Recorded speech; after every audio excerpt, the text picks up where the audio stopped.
മറ്റൊരു പ്രധാനപ്പെട്ട വാർത്ത കൂടി, ഒരു അപ്ഡേഷൻ കൂടി ഇതിൽ വരുന്നുണ്ട്. അർജുന് വേണ്ടി സുപ്രീം കോടതിയിൽ ഹർജി അഡ്വക്കേറ്റ് സുഭാഷ് ചന്ദ്രനാണ് കോടതിയെ സമീപിച്ചിരിക്കുന്നത്. അർജുനെ രക്ഷിക്കാൻ അടിയന്തരമായ ഒരു ഇടപെടൽ വേണമെന്നാണ് ഈ ഹർജിയിലെ ആവശ്യം. ബി ബാലഗോപാൽ വിവരങ്ങളുമായി ചേരുന്നുണ്ട്. ബാലു, പറയൂ.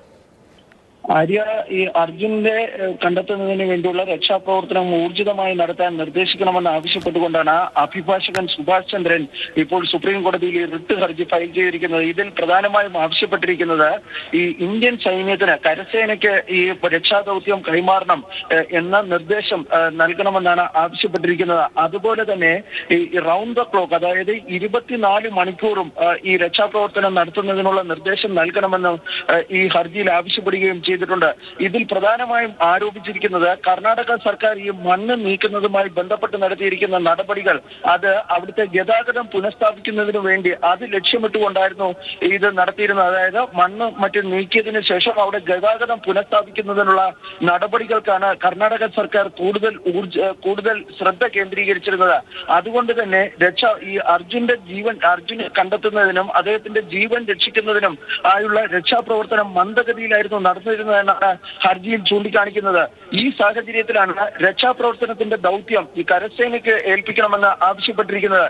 നിലവിൽ ഈ ഹർജി അടിയന്തരമായി കേൾക്കണമെന്ന് ഈ സുഭാഷ് ചന്ദ്രന് വേണ്ടി അഭിഭാഷകർ സുപ്രീം കോടതിയുടെ വെക്കേഷൻ ഓഫീസർക്ക് മുമ്പാകെ അത്തരമൊരു ആവശ്യം മുന്നോട്ട് വെച്ചു. പക്ഷേ നിലവിൽ ചീഫ് ജസ്റ്റിസ് DY ചന്ദ്രചൂഡ് ഡൽഹിയിലില്ല. അദ്ദേഹം ഇന്നലെ മദ്രാസിലെ, അതായത് മധുര ബെഞ്ചിന്റെമായി ബന്ധപ്പെട്ട ഉദ്ഘാടന ചടങ്ങുകൾക്ക് പോയതിനു ശേഷം മഹാരാഷ്ട്രയിലാണ് നിലവിൽ ചീഫ് ജസ്റ്റിസ് DY ചന്ദ്രചൂഡുള്ളത്.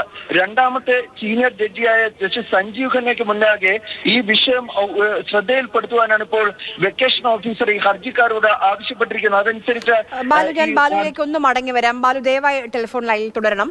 കൂടുതൽ വിവരങ്ങൾ ബാലുവിൽ നിന്ന് എടുക്കേണ്ടതുണ്ട്. ഇപ്പോൾ നമുക്കിപ്പം അഡ്വക്കേറ്റ് സുഭാഷ് ചന്ദ്രൻ ടെലിഫോൺ ലൈനിൽ ചേരുന്നുണ്ട്. സുഭാഷ് ചന്ദ്രൻ, ഇപ്പം താങ്കളുടെ ഹർജിയിലെ ഏറ്റവും പ്രധാനപ്പെട്ട ആവശ്യം ഈ കർണാടക സർക്കാർ വരുത്തിയ വീഴ്ച ചൂണ്ടിക്കാണിക്കുന്നുണ്ട്. അതോടൊപ്പം തന്നെ ആർമിയെ നിയോഗിക്കണം, അല്ലേ?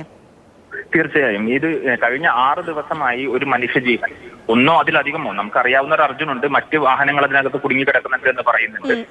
അതുപോലെ തന്നെ മറ്റു കാറുകൾ, അവിടെ പ്രദേശവാസികൾ പറയുന്നത് പ്രകാരം മറ്റു കാറുകളും മറ്റു വാഹനങ്ങളും ഉണ്ടെന്ന് പറയുന്നു. നമുക്കറിയാവുന്ന, നേരിട്ടറിയാവുന്ന ഒരു അർജുൻ എന്ന് പറയുന്ന ഒരു വ്യക്തി 6 ദിവസമായി കുടുങ്ങിക്കിടക്കുന്നു. അദ്ദേഹത്തിന്റെ വാഹനത്തിൽ നിന്ന് സിഗ്നലുകൾ ലഭിക്കുന്നുണ്ട്, അദ്ദേഹത്തിന്റെ മൊബൈൽ ഫോണിൽ നിന്ന് സിഗ്നൽ ലഭിക്കുന്നുണ്ട്. ഈ സാഹചര്യത്തിൽ വളരെ ഗുരുതരമായ ഒരു കൃത്യവിലോപമാണ് ഈ സംസ്ഥാന സർക്കാരിന്റെ ഭാഗത്തുനിന്ന് ഉണ്ടായിരിക്കുന്നത്.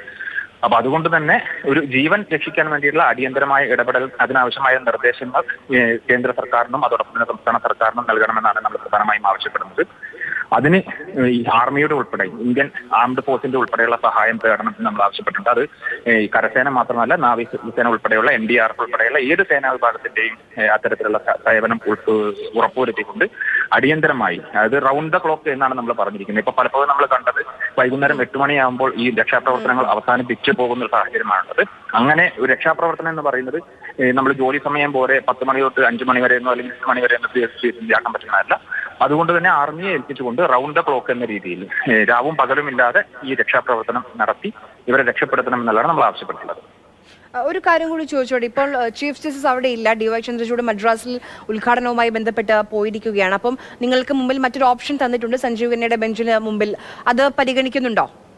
സ്വാഭാവികമായും ഞങ്ങളിപ്പോൾ അങ്ങോട്ട് പോകാൻ വേണ്ടി ഇതിപ്പോൾ അടിയന്തരമായി ഫയൽ ചെയ്യുകയാണ് ചെയ്തിരിക്കുന്നത്. സുപ്രീം കോടതിയുടെ ഫയലിംഗ് സംവിധാനം ഉപയോഗിച്ചുകൊണ്ട് ഫയൽ ചെയ്തു. അതിനുശേഷം വെക്കേഷൻ ഓഫീസർ മുമ്പാകെ ഞങ്ങളത് മെൻഷൻ ചെയ്തു, അദ്ദേഹത്തിന് അർജന്റ് ലെറ്റർ കൊടുത്തു.